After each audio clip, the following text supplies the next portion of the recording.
Hello friends, कैसे हैं आप लोग। और आज के बेटा इस वीडियो में हम लोग बात करेंगे टाइम डायलेशन के बारे में।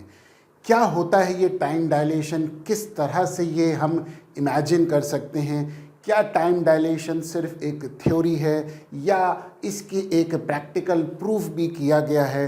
क्या है ये बातें, आइए इस वीडियो में आज हम टाइम डायलेशन के बारे में डिटेल में समझने की कोशिश करेंगे। वैसे तो हमारे रियल वर्ल्ड में इस टाइम डायलेशन के कंसेप्ट को बेटा इमेजिन करना थोड़ा सा चैलेंजिंग टास्क होता है, लेकिन मैं कोशिश करूंगा कि आपको ये टाइम डायलेशन का कंसेप्ट आराम से और आसान शब्दों में समझा सकें। क्या होता है ये टाइम डायलेशन। अब इसको इमेजिन करते हैं। देखिए, न्यूटन साहब ने लॉज ऑफ मोशन दिया और ये लॉज ऑफ मोशन लगभग हमारे पास करीब करीब 1686 में ये लॉज ऑफ मोशन न्यूटन साहब ने दिया था। काफ़ी समय तक पहले तक दिया था। और आज की डेट में भी अगर हम देखें कि लॉज ऑफ मोशन फिजिक्स की एक तरह से कह सकते हैं कि जान है ना। यानी कि लॉज ऑफ मोशन के बिना हम फिजिक्स को इमेजिन करना थोड़ा सा मुश्किल होता है। लेकिन लॉज ऑफ मोशन जो है, न्यूटन के लॉज ऑफ मोशन, ये हमारे लिए तब ज़्यादा कारगर होते हैं जब बेटा हम आम जिंदगी में एक नॉर्मल वेलोसिटी और एक नॉर्मल स्पीड से जब बॉडी मूव करती है, वहाँ पे ये बहुत बेहतरीन तरीके से काम करते हैं। और उस कंडीशन में हमें इनके बारे में कोई दिक्कत नहीं हुई आज तक की डेट में। लेकिन अगर सपोज कर लो कि जब कोई बॉडी या कोई भी चीज़, कोई पार्टिकल लाइट के आसपास की स्पीड से मूव करता है, तो वहाँ पे ये लॉज ऑफ मोशन कितने इफेक्टिव होते हैं, ये एक डिस्प्यूटेबल बातें हो गई। तो अब 1906 में, यानी कि 1906 साल के अंदर अगर हम देखें तो आइंस्टाइन साहब ने एक स्पेशल थ्योरी ऑफ रिलेटिविटी दिया था, जिसके बेसिस पे उन्होंने कुछ साइंटिस्ट, कुछ फिजिक्स के जो सोचने के तरीके हैं उसको पूरी तरीके से बदल दिया। यानी कि जिस तरीके से एक आम फिजिस्ट सोचता था वो पूरा का पूरा चेंज हो गया। यानी कि उन्होंने एक दूसरे नज़रिए से दुनिया को देखने की कोशिश करी। तो आइंस्टीन साहब ने देखा कि अगर हम लाइट की स्पीड से यदि मूव करना चाहें तो क्या चीज़ें चेंजेस आएंगी। देखिए, कुछ ऐसा, अगर हम कैमरे को तेज़ कर दें और बहुत ही स्पीड, हाई स्पीड में चलें, लाइट की स्पीड जैसा कि आप जानते हैं बेटा 3 × 10⁸ मीटर पर सेकेंड होती है। इतनी हाई स्पीड से यदि अगर हम ट्रैवल करें तो, या कोई पार्टिकल ट्रैवल करता है तो क्या क्या चेंजेस आ सकते हैं, ये आइंस्टीन साहब ने इमेजिन किया। और स्पेशल थ्योरी ऑफ रिलेटिविटी के अंदर उन्होंने बेसिकली 3 लॉज को दिया, जिसमें जो सबसे पहला लॉ है उसको बेटा हम कहते हैं टाइम डायलेशन। टाइम डायलेशन को ऐसे समझें कि अगर सपोज कर लो कि आप किसी एक ऐसे स्पेसक्राफ्ट के अंदर हैं, ठीक, जो कि लाइट के आसपास की स्पीड से मूव कर रहा है। शब्दों पे ध्यान दीजिए, उसका मोशन लाइट के आसपास की स्पीड के होना चाहिए। तो पाएंगे क्या कि जो व्यक्ति उस स्पेसक्राफ्ट के अंदर है उसका टाइम धीमे गुजरेगा एज कंपेयर टू वो पर्सन जो कि यान के, यानी कि स्पेसक्राफ्ट के बाहर है। इसी कंसेप्ट को हम टाइम डायलेशन कहते हैं। दूसरा कंसेप्ट जो होता है वो हमारे पास ये होता है, जिसको हम कहते हैं बेटा लेंथ कॉन्ट्रैक्शन, है ना।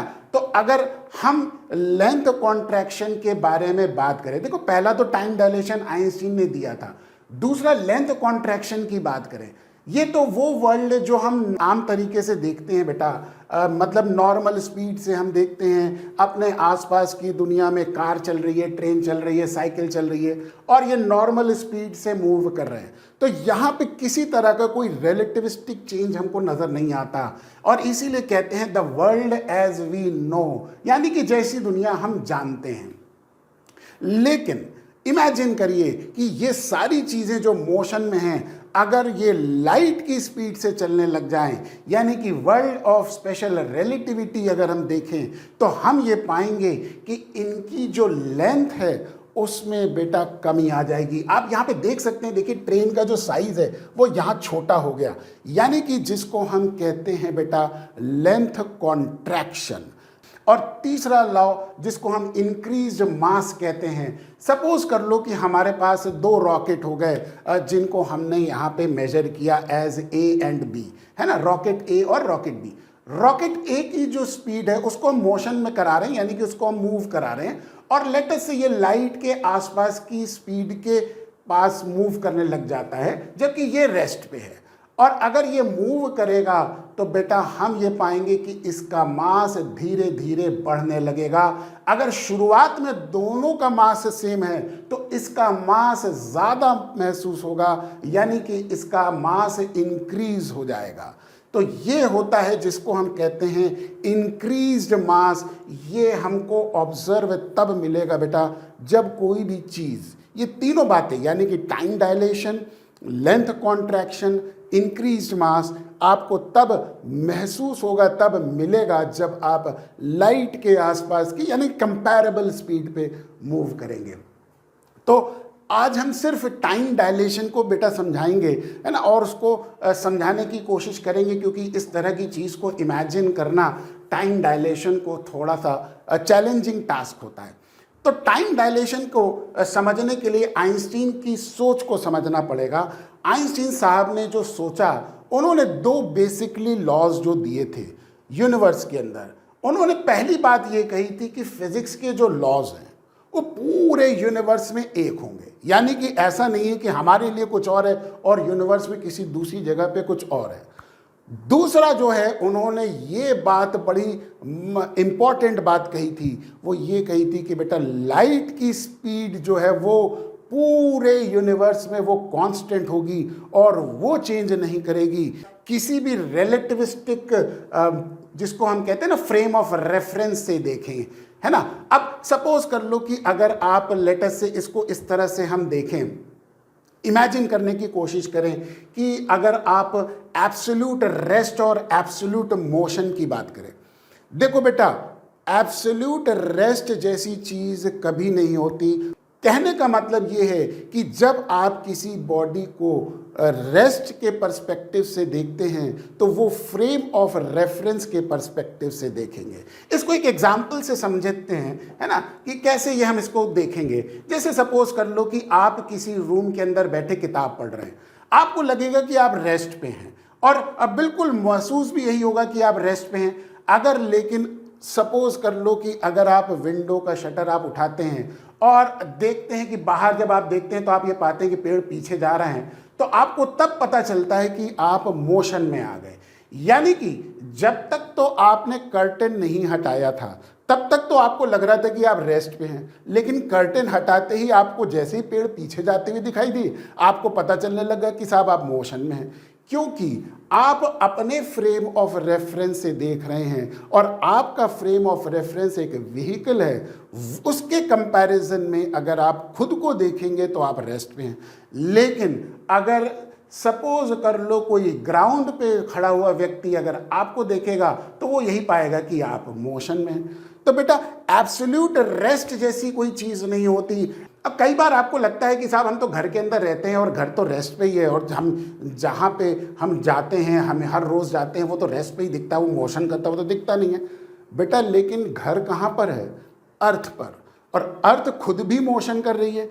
क्यों? क्योंकि अर्थ सन के चारों तरफ, जैसा कि आप जानते हैं कि प्लैनेटरी मोशन कर रही है ना। तो अर्थ का भी मोशन देखा जाए तो उसकी भी एक सर्टेन स्पीड हो गई। ये देखिए speed of revolution of earth जो कि 30 किलोमीटर पर सेकेंड है, ये हमारे पास अर्थ की स्पीड हो गई। तो जब अर्थ ही मोशन में है तो बेटा आप रेस्ट पे कैसे हो सकते हैं? आप भी मोशन में होंगे क्योंकि आपका घर तो अर्थ पे ही है ना।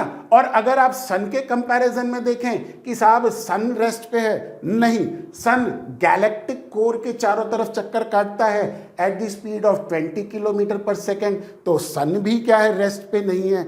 और अगर आप किसी गैलेक्सी की स्पीड को देखें तो वो भी मिल्की वे गैलेक्सी भी 230 किलोमीटर प्रति सेकेंड से क्या कर रही है? मूव कर रही है। तो बेटा वही बात हो गई कि रेस्ट पे कौन है?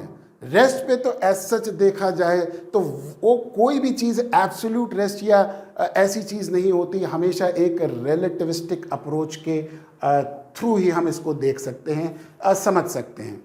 सपोज कर लो कि आप किसी भी पर्टिकुलर एक ऐसी क्लॉक की बात करें, है ना, लेट अस से हमने लाइट की स्पीड का मेजरमेंट करने का एक एक्सपेरिमेंट किया और उस एक्सपेरिमेंट में हमारे पास कुछ इस तरह से ये ऐसा हमारे पास जिसको हम कहते हैं ना, एक लाइट की पल्स दे रहा है, ये मिरर लगा हुआ और ये डिटेक्टर है।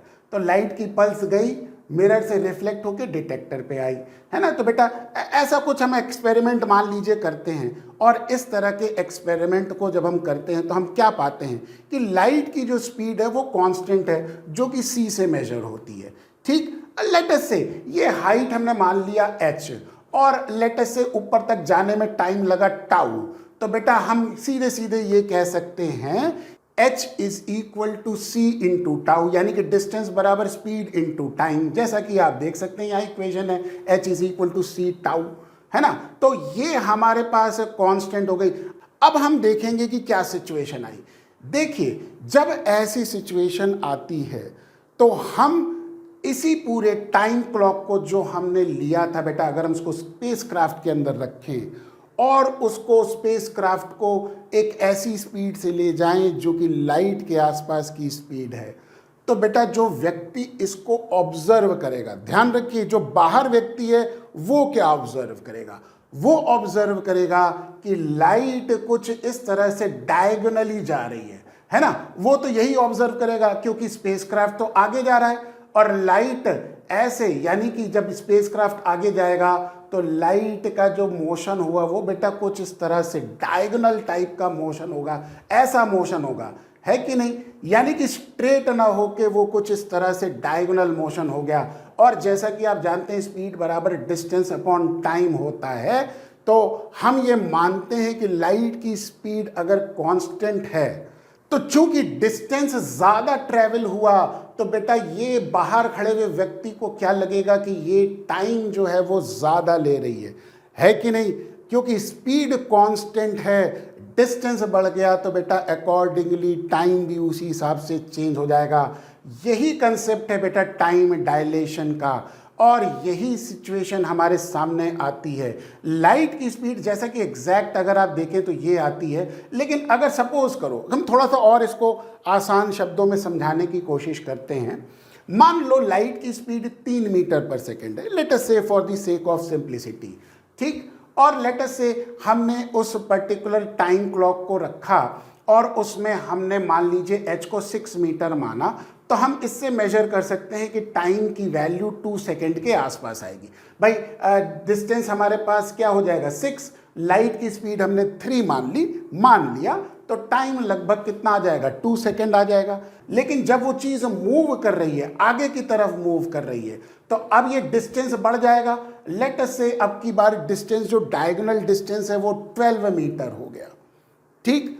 और स्पीड आपकी वही रही 3, तो बेटा टाइम कितना हो जाएगा 4 सेकेंड। इसका मतलब ये नज़र आता है कि जो व्यक्ति बाहर खड़ा हुआ इस स्पेसक्राफ्ट को देख रहा है उसके लिए 4 सेकेंड गुजरा, लेकिन अंदर बैठे हुए व्यक्ति के लिए वो 2 सेकेंड हो गया, क्योंकि उसको वही चीज़ 2 सेकेंड में ऑब्जर्व होगी और वही चीज़ उसको बाहर खड़े हुए व्यक्ति को 4 सेकेंड में होगी। इसी को कहते हैं टाइम डायलेशन। क्या हम इसका एब्सोल्यूट मेजरमेंट कर सकते हैं किसी फॉर्मूले से टाइम डायलेशन का? बिल्कुल कर सकते हैं। देखिए ऐसे जिगजैग मोशन से अगर हम देखें, सपोज कर लो कि इसको हम इस तरह से देखें। देखो बेटा लाइट गई और आई, तो लाइट ने जो डिस्टेंस ट्रेवल किया वो h किया, और कितने टाइम में, टाउ टाइम में। तो बेटा c बराबर हमने लिखा था ना, किसके बराबर लिखा था, h बराबर c इंटू टाउ लिखा था। अब जैसा कि आप देख सकते हैं कि जो बेटा अर्थ पे खड़ा हुआ व्यक्ति देख रहा है, उसने क्या देखा कि लाइट ने ये डिस्टेंस ट्रैवल किया, और ये टाइम वो देख रहा है जो कि स्पेसक्राफ्ट के बाहर अर्थ पे देख रहा है। उसने एक और चीज देखी कि स्पेसक्राफ्ट v वेलोसिटी से आगे जा रहा है, तो ये हॉरिजॉन्टल डिस्टेंस जो वो ट्रैवल करेगा स्पेसक्राफ्ट, वो बराबर v इंटू टी हो गया। है ना। तो इसका मतलब अगर आप देखें तो तीनों डिस्टेंसेस को मेजर कर लिया हमने, ठीक है। लाइट की स्पीड किसी भी फ्रेम ऑफ रेफरेंस में बेटा कांस्टेंट होती है, तो चाहे स्पेसक्राफ्ट के अंदर बैठा हुआ व्यक्ति देख रहा है या बाहर अर्थ पे जो व्यक्ति है वो देख रहा है, दोनों के लिए लाइट की स्पीड क्या हो गई, सेम हो गई।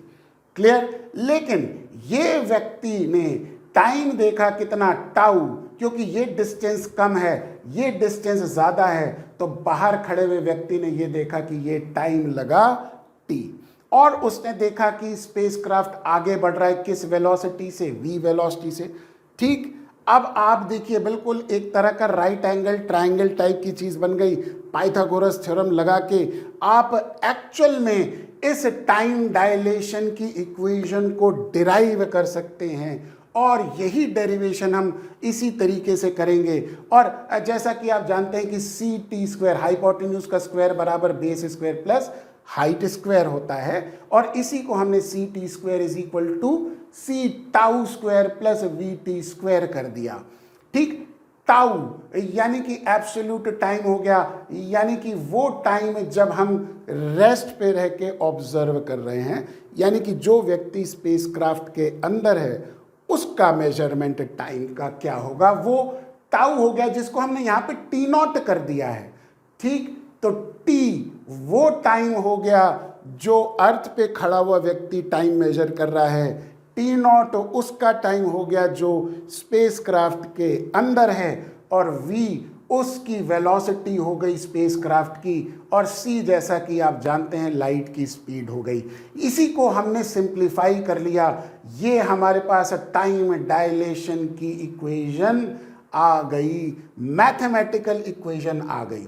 अब एक अंदाजा अगर लगाते हैं, सपोज कर लो कि स्पेसक्राफ्ट लाइट की हाफ स्पीड से मूव कर रहा है, यानी कि इसकी वेलोसिटी लेटेस्ट से c/2 हो गई, तो कितना समय गुजरेगा। मान लो उसको लेटेस्ट से 10 साल गुजरे। ठीक। तो हम यहाँ पे निकाल सकते हैं कि अर्थ पे जो व्यक्ति है उसके लिए कितना होगा।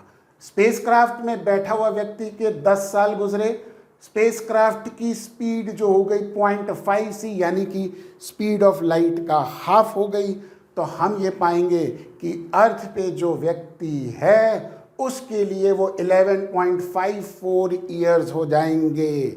यानी कि कंसेप्ट क्या बना कि जो व्यक्ति स्पेसक्राफ्ट में है, अगर वो लाइट के आसपास कंपैरेबल स्पीड से वो मूव कर रहा है, तो बेटा उसके लिए टाइम कम हो जाएगा उसके कंपैरिजन में जो हमारे पास अर्थ पे है और जो उस स्पेसक्राफ्ट को मूव करते हुए देख रहा है। ये कंसेप्ट होता है टाइम डायलेशन का। मैं समझ सकता हूँ कि आपके लिए इमेजिन करना ये मुश्किल होगा, लेकिन क्या ये सिर्फ एक थ्योरी है या वास्तव में ये हमारे पास इसका प्रूफ भी है। बेटा टाइम डायलेशन का प्रूफ बिल्कुल है, और ये जब एटॉमिक क्लॉक से कंपैरिजन किया गया, जब एटॉमिक क्लॉक को इसी तरीके से हमने उसको मेजर करने की कोशिश करी, तो हमने वही पाया टाइम डायलेशन जो हमारे पास आइंस्टीन की इक्वेशन से टाइम डायलेशन से वैल्यू आती है, वही चीज़ एक्सपेरिमेंटली वेरीफाई हो गई टाइम डायलेशन के इस इक्वेशन में। यानी कि आइंस्टीन साहब ने जो बेटा इमेजिनेशन किया था, जिस नज़रिए से उन्होंने इस दुनिया को देखने की कोशिश करी थी, वो बिल्कुल सही है और उस पर कोई डिस्प्यूट नहीं है। तो बेटा आज का ये कंसेप्ट मैंने टाइम डायलेशन के ऊपर बेटा आपको समझाने की कोशिश करी है, और उम्मीद करता हूँ कि आपको ये टाइम डायलेशन का कंसेप्ट क्लैरिटी से समझ में आ गया है। मैं समझता हूँ कि थोड़ा सा इमेजिन करना इस तरह की चीज़ों को हम आम लोगों के लिए बड़ा मुश्किल होता है, लेकिन बस वंस अगेन अगर आप फिज़िक्स में इंटरेस्ट रखते हैं तो कह सकते हैं कि आइंस्टीन की तरह अगर इमेजिन करें तो चीज़ें कुछ दूसरे नज़रिए से देख सकते हैं। चलिए आज के लिए इतना ही बहुत है। उम्मीद करता हूँ आपको ये वीडियो पसंद आया होगा। नेक्स्ट अगले एपिसोड में कुछ और नए वीडियो से हम मिलेंगे। Thank you so much. Have a nice day.